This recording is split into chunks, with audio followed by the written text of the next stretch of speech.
Gold, trusted gold buyers. మీరు తాకట్టు పెట్టిన బంగారాన్ని విడిపించి ఈ రోజు ఉన్న మార్కెట్ ధరకు కొనబడను.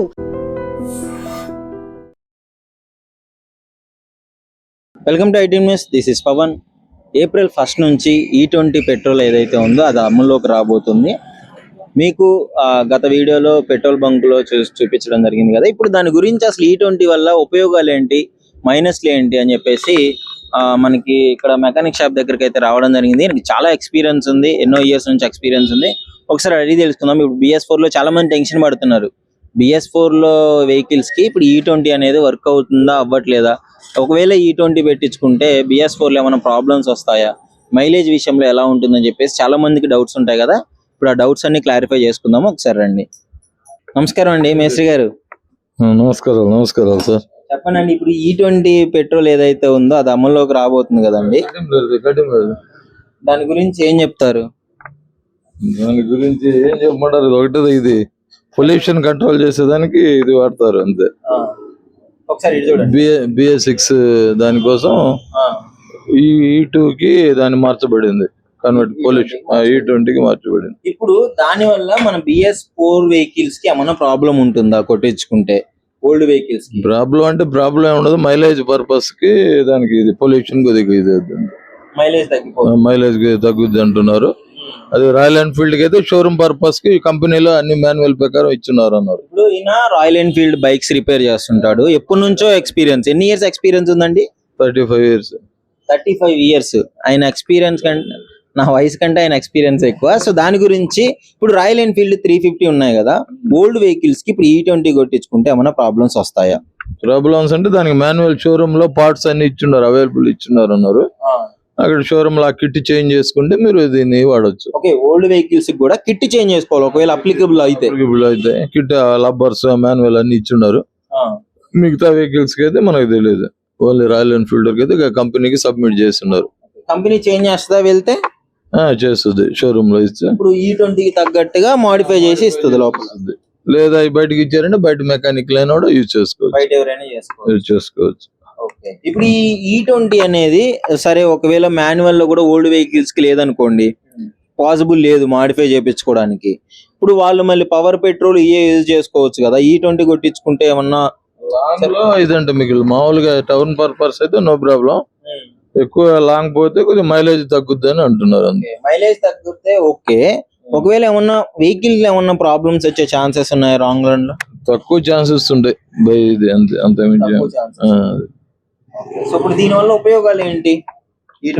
పొల్యూషన్ కంట్రోల్ చేస్తుంది వెహికల్ లో, ఇది అంతే. ఓకే, మేజర్ గా డిఫరెన్స్ ఏముండదు. డిఫరెన్స్ పొల్యూషన్ కంట్రోల్ కోసం ఇది దాన్ని కంపెనీ మాన్యువల్ వదిలేరు అంతే. ఇప్పుడు అందులో మీకు పెట్రోల్ బయట నుంచి తెప్పిస్తున్నారు కదా ఇప్పుడు, అది లేకుండా ఇక్కడ మన వాళ్ళ కాడ నుంచి ఇది చేసేదానికి. ఓకే, సో ఇప్పుడు నా దగ్గర 2009-10 వెహికల్స్, ఒకవేళ 15 వెహికల్స్ ఉన్నాయండి. నార్మల్ రాయల్ ఎన్ఫీల్డ్ కావచ్చు, వేరే కంపెనీ వెహికల్స్ ఉన్నాయి నార్మల్ ఇవి. ఇప్పుడు వాటిలో కొట్టించుకుంటే అవి నార్మల్ గా ఓల్డ్ కదా, సో ఏం ప్రాబ్లమ్స్ వచ్చే ఛాన్స్, కాయిల్స్ అవి కాలిపోతాయి, రబ్బర్లు కాలిపోతాయి అని చెప్పేసి చెప్తున్నారు. ఏం లేవు కాదు, షోరూమ్ లో మీకు రాయల్ ఎన్ఫీల్డ్ కి అయితే ఈ కిట్ సబ్మిట్ చేస్తున్నారు అన్నారు. షోరూమ్ లో కనుక్కుంటే మీకు దాని ప్రకారం ఇది. మీరు నిజంగా మీరేమనుకుంటున్నారు, మీ అభిప్రాయం ఏంటి E20 పెట్రోల్ తీసుకురావడం? పొల్యూషన్ కంట్రోలింగ్ అంతే. BS6 అంతా ఇప్పుడు అయ్యే కదా, దాని వల్ల పొల్యూషన్ కంట్రోల్ చేసేదానికి ప్రయత్నిస్తున్నారు అంతే. దానివల్ల ఇదే అలవాటు అయితే మన వాళ్ళకి ఓకే, మంచిదే. ఇప్పుడు టౌన్ పర్పస్ ఢిల్లీ అంతా పొల్యూషన్ ఎక్కువ కదా, దానివల్ల చాలా అవుతుంది. దానివల్ల EMC బ్యాటరీ వెహికల్స్ బదులు మన ఇది కంట్రోల్ చేస్తున్నారు అంతే. పెట్రోల్ ఇది పరిస్థితి. మోస్ట్లీ ఢిల్లీ అలాంటి స్టేట్స్ లో చూసుకుంటే డే టైమ్ లో కూడా మాస్కులు పెట్టుకొని తిరగాల్సిన ఎయిర్ పొల్యూషన్ మొత్తం, ఎయిర్ మొత్తం పోయింది. సో అది దాని గురించి ఇది తీసుకొని వస్తే మోస్ట్లీ పొల్యూషన్ తగ్గించవచ్చు, మన దేశీయ ఉత్పత్తులు పెంచుకోవచ్చు. E20 అనేది చాలా యూస్ఫుల్. మనం అడ్వాన్స్ గా పొల్యూషన్ తగ్గించడానికి ప్రయత్నిస్తాం కాబట్టి ఇది మంచి విషయం. ఈ ముఖ్యంగా రాయల్ ఎన్ఫీల్డ్ ఎవరికైతే డౌట్లు ఉన్నాయో, ఇప్పుడు రాయల్ ఎన్ఫీల్డ్ మెకానిక్ తోనే మీకు చెప్పించాను కాబట్టి ప్రాబ్లం ఏమి ఉండదు. ఆ మాన్యువల్ అనేది షోరూమ్ లో ఇస్తే వాళ్ళు చేంజ్ చేసి ఇస్తారు. E20 కి తగ్గట్టుగా చేంజ్ చేసుకోవచ్చు. ఒకవేళ ఇఫ్ ఇన్ కేస్ ఆ మోడిఫికేషన్ చేయలేకపోతే మీకు వేరే పవర్ పెట్రోల్ కావచ్చు, X95 కావచ్చు, HP100 ఇలాంటివి కొట్టించుకున్న ప్రాబ్లం ఏమి ఉండదు. సో E20 పెట్రోల్ అనేది ఇండియాలో ఏప్రిల్ 1 నుంచి అప్లికబుల్ అవుతుంది. అంటే రేపు నుంచి, ఐ థింక్ రేపు నుంచి ఎల్లుండి నుంచి. సో దాని గురించి ఏం తెలుసు అసలు? తెలుసా E20 అనేది? తెలుసు, ఇంప్లిమెంట్ జరుగుతుంది ఏప్రిల్ 1 నుంచి జరుగుతుందని తెలిసింది మొత్తం దేశవ్యాప్తంగా, అది తెలుసు. దేశవ్యాప్తంగా తెలుసు. ఇంకా ఈ E20 అనేది మాలో ఇంధనాలని తెలుసు, ఇథనాల్తో. ఇవి యాక్చువల్ గా ప్రిపేర్ చేసింది 2023 నుంచి వచ్చిన ఈవీ వెహికల్స్ కోసం, కానీ కొంచెం అప్పటి ఇంజిన్ B6 ఇంజిన్లు కానీ దానికోసం ప్రిపేర్ చేసింది నేను విన్నది తెలుసుకునేది. ఇథనాల్ ఇంత ముందు 10 ఎంత ఉండేది, ఇప్పుడు 20% కలుపుతున్నారు. ఈ 20 అదే విధంగా మన దేశీయ ఉత్పత్తులు, వ్యవసాయ ఉత్పత్తులు, మొక్కజొన్న, చెరుకు, వరి నుంచి తయారు చేసింది కలుపుతున్నారు కదా. సో గవర్నమెంట్ ని స్వాగతిస్తారా? ఇన్కమ్ మనకి ఎలా? ఇలాంటి ప్రయత్నాన్ని అయితే ఖచ్చితంగా స్వాగతిస్తాను. ఇది స్వాగతించాలంటే కన్నా క్రూడ్ ఆయిల్ రూపాయలు పర్చేస్ కోసం, పెట్రోల్ మళ్ళీ ఎల్పిజి కోసం మామూలుగా మీకు ఎలా చెప్పాలంటే కన్నా కొండలలో బ్రతికే, అడవులలో బ్రతికే వాళ్ళ డబ్బులు కూడా తీసుకెళ్ళి, అంటే వాళ్ళు పెట్టి డబ్బులు తీసుకెళ్ళి పక్క దేశాలకు ఇస్తున్నారు. దీనికోసం దీనైతే స్వాగతిస్తారు ఇథనాల్. ఎందుకంటే ఇప్పుడు అడవిలో బ్రతికే వాళ్ళు వాళ్ళు ఒక ఎల్పీ సిలిండర్ కొడతారు. వాళ్ళు ఎల్పీ సిలిండర్ కొంటే సబ్సిడీ రూపంలో ఇచ్చినా కానీ కనీసం అంటే ఒక 50 రూపాయలు 100 రూపాయలు పక్క దేశానికి ఇచ్చేస్తున్నాం కదా. ఆ డబ్బులు వెళ్ళకూడదు, మన దేశంలో మన డబ్బులు మనకు ఉండాలి, అవి వెళ్ళకూడదు కాబట్టి దీన్ని సపోర్ట్ చేస్తారు. సో ఇంకా 20% అంటే ఆల్మోస్ట్ 20% బయట నుంచి క్రూడ్ ఆయిల్ తగ్గిపోయింది మనకి. తగ్గడం వల్ల ఇక్కడ ఉత్పత్తులు పెరుగుతాయి కదా. ఇక్కడ ఉత్పత్తులు అంటే ఇక్కడ వేస్టేజ్ యూజ్ చేస్తూ ఉంటారు కదా, చెరుకులను వాటిని వేస్టేజ్ తో తయారు చేసిన ఇథనాల్ యూజ్ చేయడం వల్ల తర్వాత వాళ్ళు ఏం చెప్తున్నారు, కార్బన్ కూడా కొంచెం వాళ్ళకి కార్బన్ డైఆక్సైడ్ కూడా ఎన్విరాన్మెంట్ కూడా వచ్చేది కూడా ఎన్విరాన్మెంట్ అది కూడా తగ్గుతుంది. 20% కలవడంతో మైలేజ్ ఇంక్రిమెంట్ అవుతుంది. తర్వాత ఇవి తెలుసుకుంది విన్నది, ఇంకా మేము విన్నది. సో ఇప్పుడు మరి ఇంకో ప్రాబ్లం ఉంది. 23rd తర్వాత వచ్చిన వెహికల్స్ కి ఇది అప్లికబుల్ అవుతుంది, BS6. మరి అంతకు ముందు ఉన్న BS4, 19, 20 వెహికల్స్ కి కొంచెం హీట్ ఉంటుంది, ఎక్స్చేంజ్ చేసుకోవాలి అని చెప్పేసి అని అంటున్నారు. ఇది యాక్చువల్ మన రూల్ ప్రకారం మనకి ఇచ్చిన రూల్ ఎంత, మళ్ళీ ఇంజిన్ 15 years వ్యాలిడిటీ. యాక్చువల్గా ఆల్మోస్ట్ 23 అంటే అప్పుడు బిఫోర్ కొన్నానంటే ఆల్మోస్ట్ ఇప్పటికి 6 years, 3 years కంప్లీటెడ్. ఒకవేళ బిఫోర్ 20లో కొన్నా 6 years కంప్లీటెడ్.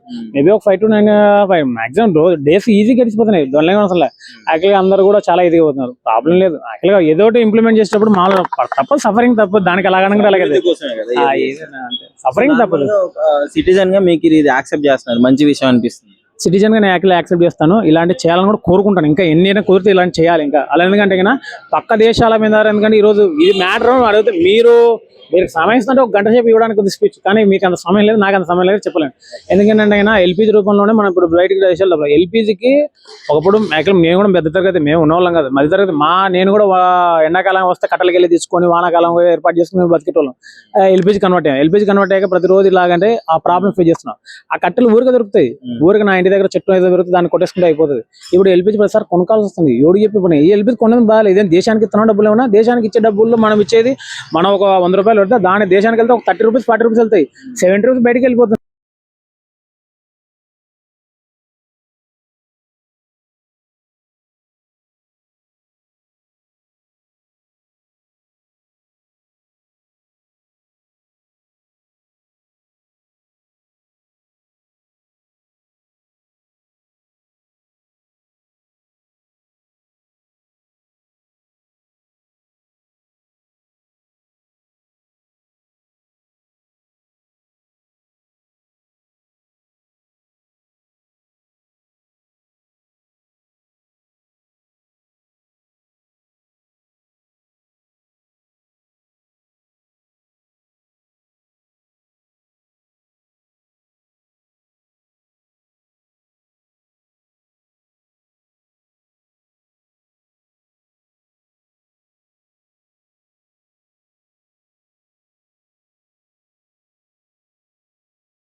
ఇది మంచిదే కదా.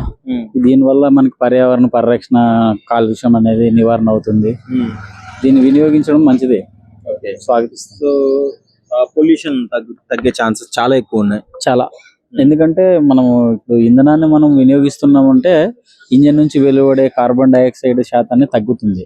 మామూలు పెట్రోల్ కంటే దానికి కొంచెం తగ్గుతుంది.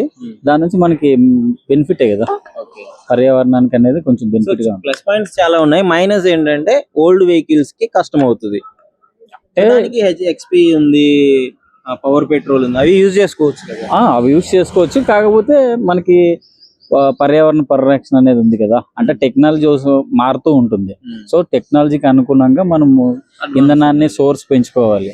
మనకి ఇప్పుడు ఎల్పిజి అయితేనేమి, ఇప్పుడు మిడిల్ ఈస్ట్ యుద్ధం ఎఫెక్ట్ అనేది మనకి చాలా ఉంది, చూస్తున్నారు. పెట్రోల్ అనేది కూడా చాలా ఇబ్బందికరంగా మారింది. సో ఇలాంటప్పుడు మనం ఇంధనానికి సోర్స్ అనేది మన దేశంలోనే మనం ఎలాగా వినియోగించుకోవాలి, పక్క దేశాల మీద ఆధారపడుకోకుండా మనం సొంతగా ఇథనాలను వాడుకోవడం అనేది మంచిది. చాలా సింపుల్గా చెప్పాలంటే కాలానుగుణంగా మారడం తప్పేం కాదు, ఏం ప్రాబ్లం లేదు. ఇవి కాలానుగుణంగా మారాలి. అంటే మనకు సీజన్స్ ఉన్నాయి, కాలానుగుణంగా మారుతాం, సేమ్ అంతే మారదాం, ఏముంది అలా మారదాం. ఓల్డ్ వెహికల్స్ బాధపడతాయంటే మన అనుకుంటారు కదా, మార్చుకుంటారు. ఎవరు కావాలంటే డబ్బులు కొంటున్నారు కదా, డబ్బులు మార్చుకుంటారు.